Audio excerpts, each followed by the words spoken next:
직장인 1,300만 명은 지난 연말정산에서 평균 68만 원을 돌려받았습니다.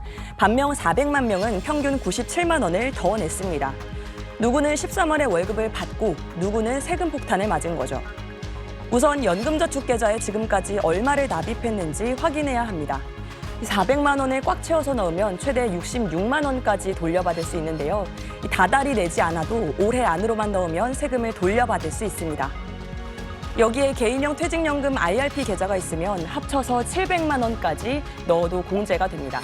연소득 5,500만 원 이하면 115만 5천 원, 그 이상이라면 92만 4천 원까지 돌려받을 수 있습니다. 소득의 4분의 1 이상을 카드로 쓰면 세금을 돌려받을 수 있는데요.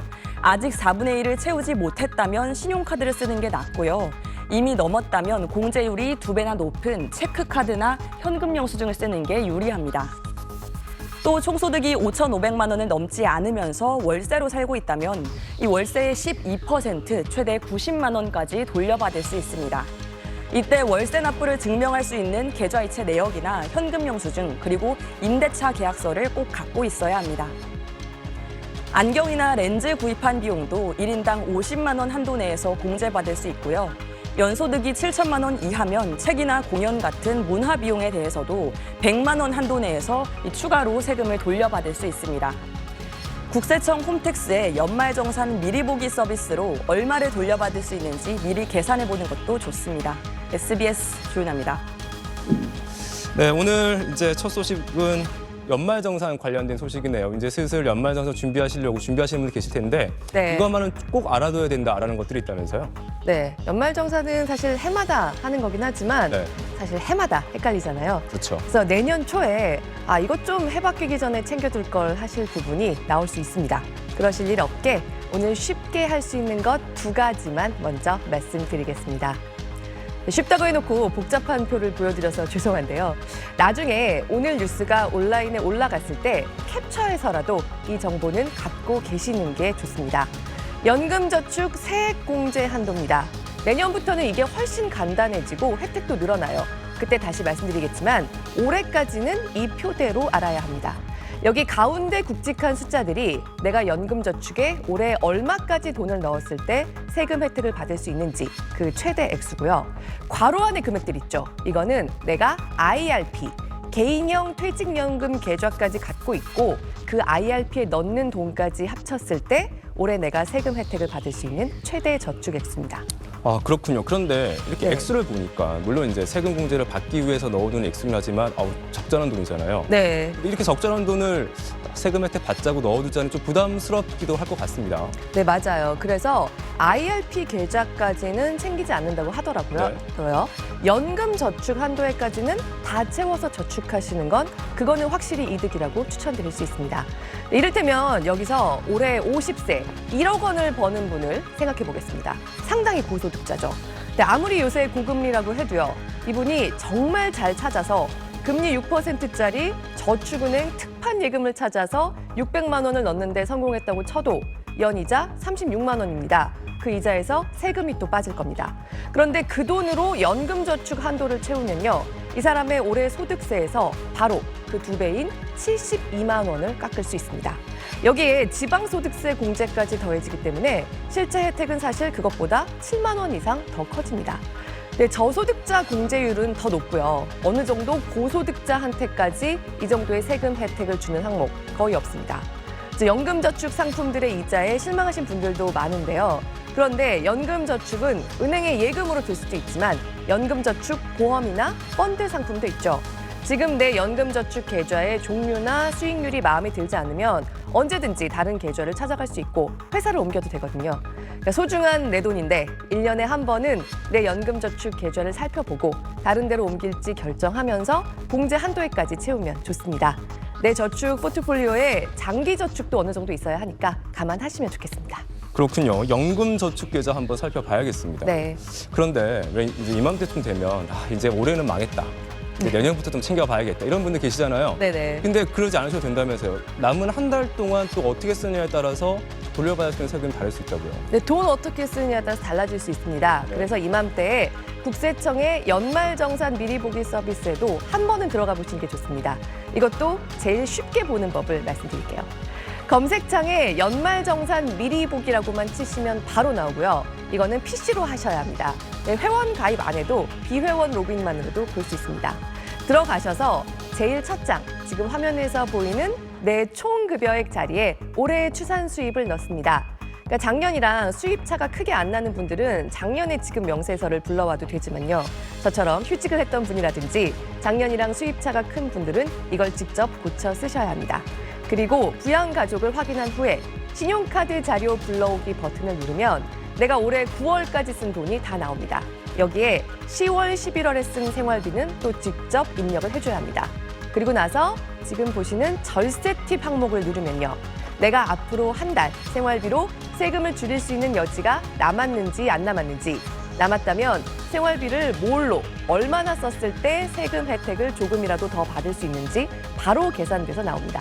특히 맞벌이 가정의 경우에는 오늘 저녁에 둘이 함께 이거 해보시면 좋습니다. 근데 보통 맞벌이 가정의 소득 공제는 더 많이 버는 사람에게 몰아주는 게 이득이긴 한데요. 카드 공제의 경우는 꼭 그렇지만은 않거든요. 그래서 각자 11월까지 쓴 각자 명의의 카드값을 입력해 본 후에 절세 팁에 들어가서 비교해 보시면 12월 생활비는 누구 명의의 신용카드나 체크카드로 쓰는 게 이 부부에게 가장 이득일지 바로 파악하실 수 있을 겁니다. 네, 한 가지 부양가족 부분이 조금 복잡하다고 느끼시는 분들도 있을 텐데요. 이 부분은 이번 달 안에 기회 있을 때 조금 더 말씀드리겠습니다. 네, 진짜 이렇게 쉽게 보는 방법이 있었네요. 네. 오늘 진짜 오랜만에 친절한 경제 함께 하셨는데 어떠셨습니까? 네, 처음 할 때보다 더 떨리면서도 친정은 친정이네 싶네요. 네, 알차게 앞으로- 해보겠습니다. 네, 많은 시청자분들도 기다릴 것 같습니다. 고맙습니다. 잘 들었습니다. 네, 오늘도 어제에 이어서 연말정산 관련된 소식이네요. 네. 어제 12월 지나기 전에 알아둬야 할 절세 포인트 말씀드리고 나서요. 네. 질문을 좀 많이 받았거든요. 네. 그중에서도 연말정산 대비할 때 제일 중요하면서 제일 헷갈리는 게 부양가족인데 부양가족 부분을 다음 기회에 말씀드리겠다 이러고 넘어가서 되겠냐 얘기를 들어서요. 오늘 연말정산 부양가족 인적공제에서 제일 헷갈려 하시는 부분을 집중적으로 정리해봤습니다. 소득입니다. 60세 넘은 부모님의 소득이 1년 내내 100만 원만 넘어도 내 부양가족이 될 수 없다. 연말정산할 때 회사에서 나눠주는 안내 파일에 그렇게 돼 있죠. 그런데 친구를 보니까 부모님이 연금을 꽤 받으시는데도 부양가족이라던데요. 이런 거 너무 헷갈리죠. 저 앵커에게 저 질문 하나 드려볼게요. 네. 요새 이 정도로 행복한 개인 투자자가 많아 보이지는 않지만 네네네. 별 소득이 없던 은퇴하신 아버지가 국내 주식에 열심히 투자하다가 올해 소득을 2천만 원 정도 거뒀다. 네. 그러면 이제 부모님은 소득이 있으니까 아버지가 부양가족이 될 수가 없을까요? 아니면 내년에도 제 부양가족이 될 수 있을까요? 야, 그러니까 이제 아버지가 주식 투자해서 2천만 원 버셨다는 거 아니에요? 그렇죠. 그럼 이제 앞서 우리 소득 100만 원 넘으면 안 된다고 설명해 주셨으니까. 네. 그럼 당연히 안 될 것 같은데 질문하신 거 보면 이게 다른 뜻이 있을 것 같습니다. 무슨 의미가 있는 겁니까? 네. 결론부터 말씀드리면 은퇴하신 아버지의 지갑이 빵빵해졌을 뿐만 아니라 네. 내년 초 연말정산에서도 아버지는 계속해서 나의 부양가족입니다. 그렇습니까? 네. 내가 받을 세금 혜택도 그대로라는 겁니다. 네. 요즘 주식 투자로 올리는 소득에 부과하는 세금, 이른바 금융투자소득세, 금투세 도입을 놓고 논쟁이 계속 이어지고 있는데요. 아무튼 올해까지는 보통의 개인 투자자가 국내 주식에 투자해서 번 소득에 대해선 과세하지 않고 있죠. 세금 부과 대상이 아니라는 겁니다. 네. 네. 그래서 이렇게 보시면 네. 잠시만요. 이런 소득, 세금을 매기는 소득이 아니거나 조금 복잡한 말인데 과세를 따로 하는 분리과세하는 소득을 제외하고는 연간 100만 원을 넘게 벌어야 부양가족에서 탈락합니다. 그래서 이 기준으로 하나씩 보겠습니다. 부모님이 그동안 열심히 저축한 돈으로 이자나 배당 소득을 올리고 있다. 2천만 원까지는 신경 쓰지 않아도 됩니다. 그러면 국민연금은 어떨까? 516만 원까지는 괜찮습니다. 매달 43만 원꼴이죠. 이것보다 국민연금을 더 받으시는 부모님은 부양가족으로 올릴 수 없습니다. 다만 2001년까지 부었던 국민연금분에 대해서는 비과세 혜택이 있었거든요. 그러니까 이거는 정확히 하려면 국민연금을 꽤 받는 부모님이라도 국민연금공단 홈페이지에서 부모님의 연금소득 원천징수 영수증을 확인해 보시는 게 제일 확실한 방법입니다. 야, 정말 세법은 복잡한 것 같습니다. 네. 자, 한 번만 정리해보죠. 네. 되게 재밌는 얘기인 것 같아서요. 네, 소득이 있어요. 네. 근데 그 소득이 있다고 무조건이 아니고 네, 이 소득에 세금이 붙느냐 안 붙느냐 이게 핵심이라는 거죠. 네. 붙느냐 안 붙느냐 그리고 네. 세금을 약간 어려운 말인데 분리과세 따로 그렇죠. 매기느냐 아니냐 아니냐. 이 두 가지 핵심 포인트를 알고 있어야 합니다. 네. 그래서 이를테면 A의 부모님은 국민연금만 연간 517만 원을 받고 있고 B의 부모님은 국민연금은 연간 300만 원을 받는데 이자 소득은 1,500만 원씩 따로 들어온다고 해보죠. 그러면 실제로 수중에 들어오는 돈이 훨씬 더 큰 분은 B의 부모님이지만 이분은 B의 부양가족이 될 수 있고 A는 안 됩니다. 그러니까 A의 가족이 좀 속상할 수 있지만 세법이 그렇습니다. 그래서 은퇴한 부모님의 소득 이렇게 세 가지 숫자를 기억하시면 좋습니다. 국민연금은 2002년 이후 부은 돈으로 연간 516만 원까지, 또 따로 모은 사적연금은 1,200만 원까지, 이자나 배당 소득은 2천만 원까지. 꽤 큰 돈이지만 이런 고정소득만 꾸준히 있는 부모님은 부양가족으로 올려도 좋고요. 그 외에 부모님이 올해 집을 팔았다거나 올해 일시불 퇴직금을 받았다거나 올해 일을 새로 시작했다. 이렇게 새로운 상황이 생기면 이 상황이 새로 생겨서 소득으로 들어오게 된 돈이 100만 원 이상으로 인정되는 걸까?